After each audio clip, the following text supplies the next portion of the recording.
to be making decisions on our behalf, the answer is not taxation. Check my record, you'll see that on county level, that every year we have balanced the budget without raising taxes. And my wealth, besides my family and friends, is property, real estate property. If we were to change the 2/3 majority to change the property taxes, which will be very easy at that time, I have to sell some of my investments to pay my property tax. Wouldn't that be a shame? And a lot of seniors will be put out of their houses. So let's maintain 65% or 2/3 majority on all taxes statewide. Fred. Thank you. Well, what you see is what you get, and I'm going to be honest with you, and I'm going to be straightforward. I'm not going to give you the typical political answer that you want to hear. We've got to pass a budget every year. We don't have any choice. It's a constitutional matter, and we have to pay the bills. The only way we have to get money to pay the bills is through taxation.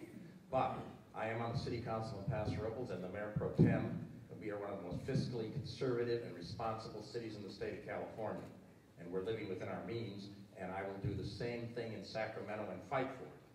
Now, will I say that I will vote against a budget and hold it up and hold you hostage and have your services disappear and have the state go into bankruptcy and have our credit rating be further ruined? No, I will not do that. Actually, I admired Abel when he finally settled the budget crisis at the 11th hour when it was necessary. Now, do I want to do that? Absolutely not. For 6 years, I have fought on various policy committees to hold the line on taxes, to be fiscally responsible, to reduce the costs in state government, and I will continue to do so. But I am not going to see this state be destroyed by being a holdout vote that destroys it. You know, we should never have to raise taxes to balance the budget. What we have proved year over year in the state of California is that we haven't been able to raise taxes enough to take care of our budget problem. What we need to do is to reduce taxes to generate the revenue to keep the businesses, the retention in here in California. You know, unfortunately, our Democratic people in the Assembly do not believe that high taxes hurts the economy. Nothing could be further from the truth. High taxes cause businesses to go out of business, they cause higher consumer costs, and they cause job losses. We cannot afford to raise taxes. As far as a 2/3 majority vote goes, that must stay in place. And I have to challenge one of my opponents for saying that he would stay here and protect the 2/3 majority vote. Last year, as a sitting supervisor, he voted for a resolution to send up to Senator, or to Abel Maldonado, not to Sam Blakesley, to get rid of the 2/3 majority vote. People, we get rid of the 2/3 majority vote, that's connected to Proposition 13, and there goes our property taxes. We will be all taxed out of our homes. We must keep the 2/3 majority vote in place. And that is why the Howard Jarvis Taxpayers Association and the National Tax Limitation Committee came out early to endorse me. Thank you. Schwarzenegger's anti-global warming jihad. And explain how this will affect our energy supplies and industrial output in the state of California. We'll start with Katcho. You have 1 minute. AB 32, I have voted against it, and whenever it has come in front of us, the Board of Supervisors, what AB 32 to simplify it, it's vehicle miles travel. They want to see that reduced. Take our county. What's our two biggest industries? Agriculture, tourism. How do the tourists get here? By driving their cars, by flying airplanes. What do we do with agriculture products? We have to load them on trucks and ship them out of the area. How can we reduce miles traveled on our vehicles? Absolutely can't happen. It's a disaster. It's a moratorium. It will impact our economy in a very negative way. Okay, Fred. Thank you. I was on the policy committee that negotiated with Senator Steinberg when he was carrying AB 32 through the Senate. I opposed it then. I talked with him. We got some changes to it that protected some of our local options. We didn't get everything we wanted. And what I introduced in Sacramento 2 months ago in the two policy committees for the League of California Cities was a request to the governor to suspend AB 32 for 1 year, because that's part of what we did get into the bill, that you could suspend it in an emergency. We have that emergency. We cannot have mandates that we cannot pay for. It is unconscionable that with that and with SB 375, that they would force us to do things we can't afford to do. And until we can afford them, we shouldn't do them.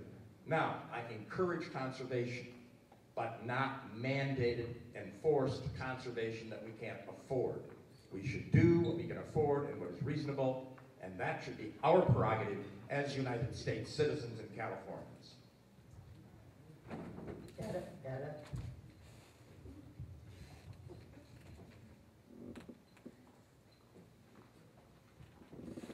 We got twisted on it. The fact of the matter is, AB 32 is a job killer, plain and simple. In this economy, where jobs are leaving California at a rapid pace, we cannot afford to implement any part of AB 32. AB 32 will cost us $1.1 million, and the average family annually $3,800 a year. I want to see the hands of those people in the audience that are willing to give up that much money from their pocketbook. I didn't think so. AB 32 needs to be suspended completely, and it needs to be taken away. We cannot afford to have AB 32. Some politicians say that we should suspend AB 32 for a year. I disagree. It needs to be killed entirely. I was talking with some clients of mine, and just yesterday, in fact, they run diesel trucks. Their diesel truck has to be put off the street 14. It is incredibly complicated and incredibly expensive to do that. People can't afford to do that. Small businesses will go out of business. Farms will go out of business. The state of California itself cannot afford to replace its diesel fleet with new trucks. This thing is absurd. It needs to die. We're going to give them a science question. Explain the impact that AB 32 will have on global temperatures. Fred, you're first. Nearly nothing.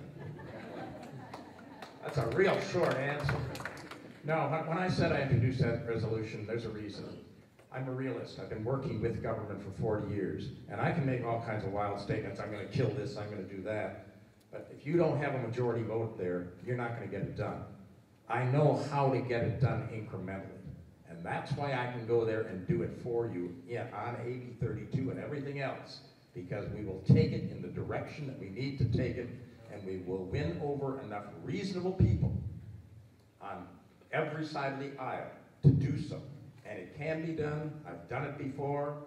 When this thing came up and I killed regional government, I got over 50 amendments to a plan that was over 80 pages and whittled it down to 33 pages. And that's how you do it, because you have to do it within the law and then make it work. Etta? I am not a scientist, but when the integrity of science is disagreed upon among scientists, why would I, as a future legislature, create legislation that would desecrate our economy based on unproven facts? AB 32 needs to be killed in its tracks, plain and simple. Okay, now.